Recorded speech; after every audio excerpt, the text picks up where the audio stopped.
Le Labex IMU a eu l'habitude depuis le début de faire une journée annuelle. Cette année, on tenait à la thématiser autour des données de la ville parce que c'est une entrée possible et une façon de poser la question de comment on travaille ensemble, entre chercheurs, entre praticiens. Une façon de prendre contact, c'est une façon de se redemander ce qu'on fait ensemble et une façon de peut-être poser des balises pour monter des projets ensemble.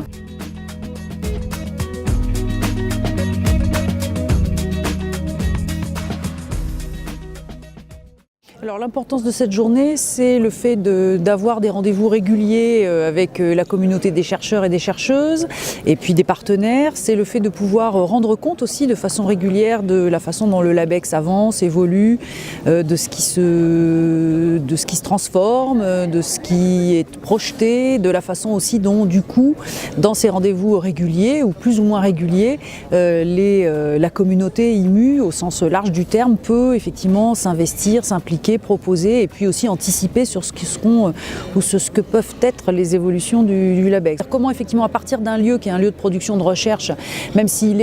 peut avoir une dimension fortement de recherche appliquée, peut effectivement revenir pleinement aux acteurs de l'urbain au sens large et peut permettre des modifications, des inflexions dans la façon de gouverner, de prévoir et d'anticiper aussi la ville de demain.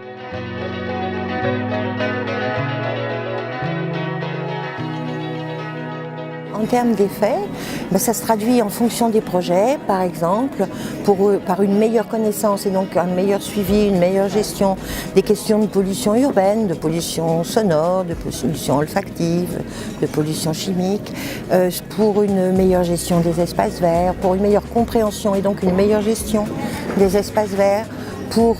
une meilleure compréhension et un meilleur accompagnement de pratiques qui sont des pratiques innovantes, comme par exemple l'agriculture urbaine. Voilà. Donc il y a des champs d'application, on peut l'exprimer comme ça, qui sont directement à l'aval des travaux qui sont menés dans le cadre du Labex.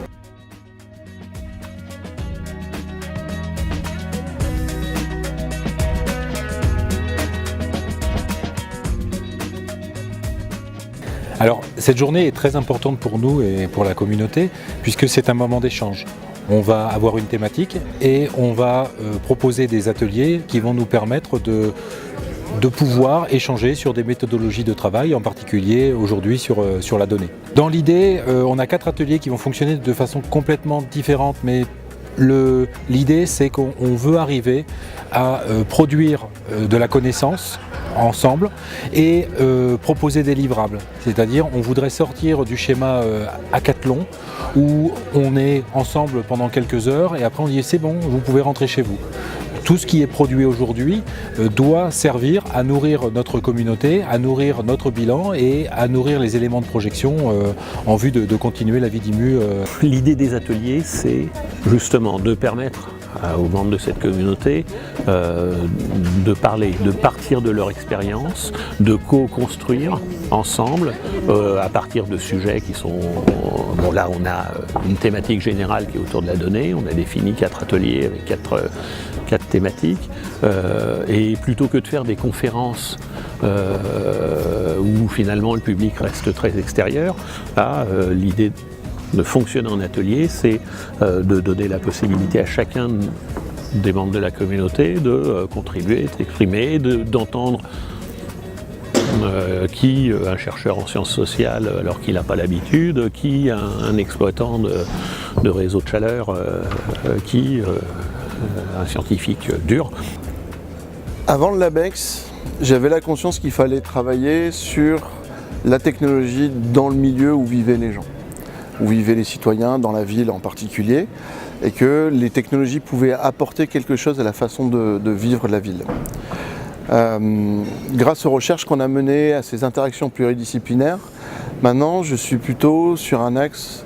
de recherche vers la ville intelligente et la ville apprenante. C'est améliorer les infrastructures, certes, optimiser le fonctionnement des infrastructures, mais c'est aussi permettre des usages nouveaux, démocratiques, délibératifs, permettre d'avoir des modes de vie qui soient selon les valeurs individuelles de chacun, augmenter la liberté, et améliorer le vivre ensemble. C'est ça l'objectif derrière maintenant.